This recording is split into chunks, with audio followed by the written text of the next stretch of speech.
Oh, hello, and welcome to today's Decay. We're celebrating births and beginnings and everything important since the dawn of time. It's February 23rd, and here are all the dates that really rate. Some may ask, why are we doing this? I mean, it's a totally valid question. You see, every day just melds into each other, occasionally punctuated by random Hallmark holidays. And who needs them? You can define life by whatever's important to you. I happen to have come up with a particularly comprehensive list of the whole damn year, and that's what we are highlighting, because this way you can spend the day reflecting on awesome music, movies, books, artists, and not what other people tell you to do, or what Hallmark tells you to do, right? Okay. Anyway, Terence Fisher, born today, 1904, who is a British filmmaker who was involved with a whole bunch of the really wonderful Hammer horror films of the 50s and 60s. All the hits, early Draculas and Frankensteins and all that. Devil Rides Out, a whole bunch more. A good deal of the hits are Terence Fisher. Yeah. The Phantom Empire premiered in 1935, starring one Gene Autry. Here is original 1935 sheet music from the serial. It was a serial, which is to say it's not a feature film. It was a segment of 20-minute long adventures, particularly ridiculous. He was a country western music star in the serial, or in the film, that owns Radio Ranch that a whole bunch of otherwise homeless kids get to live on. And he has some deal going where if he doesn't sing a song live on the radio at a certain time every day, he's going to lose the ranch. And if so, all the kids are going to wind up out on the street again, which can't happen.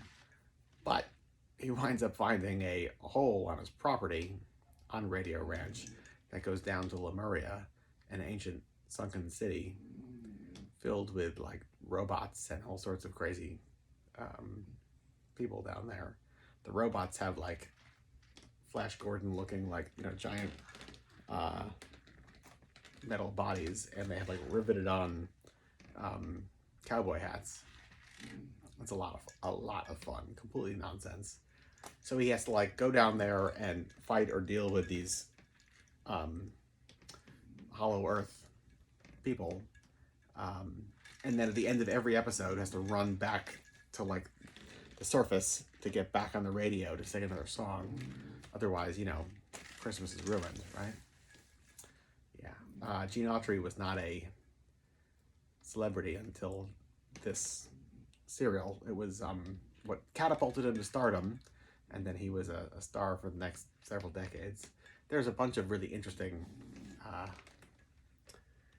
cowboy Hollywood stars that predated him. Tom Mix, I think, came up with that character of the big white hat and this kind of ever smiling, happy character. Not particularly something I'm into. William S. Hart, on the other hand, who predates almost everybody, was a filmmaker and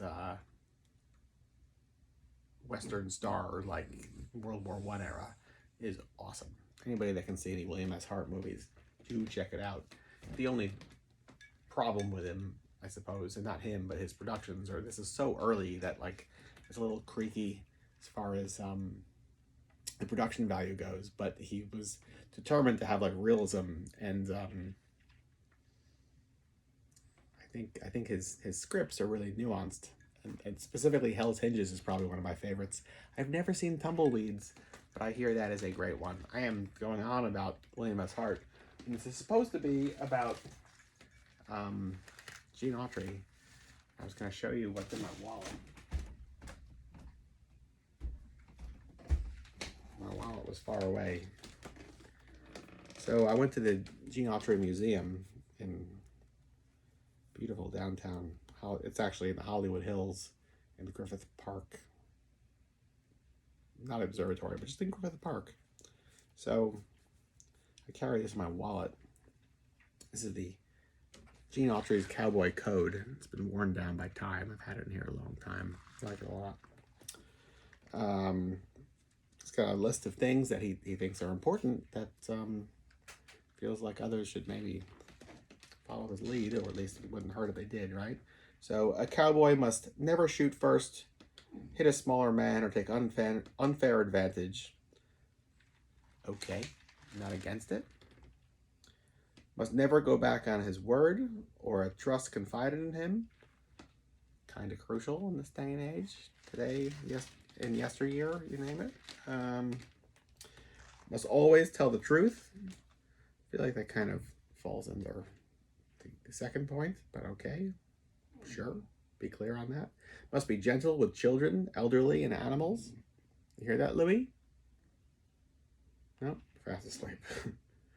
Must not advocate or possess racially or religiously intolerant ideas. Not bad, Gene. Doing okay, especially depending on when was this written. Who knows? Before the Civil Rights Movement. So you're on the right side of history. That's actually quite a statement, because so many people were not. Must help people in distress. Must be a good worker. Must keep himself clean in thought, speech, action, and personal habits. Not totally sure what that means, but I read the words you wrote. Must respect women, parents, and his nation's laws. Okay, 2 out of 3, not so bad. And last on this list, the cowboy is a patriot. So, I know it's worn down by time here. But for the most part, I can get down with what Gene Autry is saying. Yeah, I'll carry it close, right? So yeah, what else? Phantom Empire. Watch this serial. It's a lot of fun. And 1965 today, the film Dr. Terror's House of Horrors premiered. Directed by Freddie Francis, also a early Hammer Films director and filmmaker. Starring Peter Cushing, Christopher Lee, a bunch of others. It's a fantastic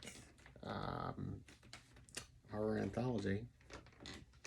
So there you go, February 23rd, the whole damn day. We got through it, from us to you.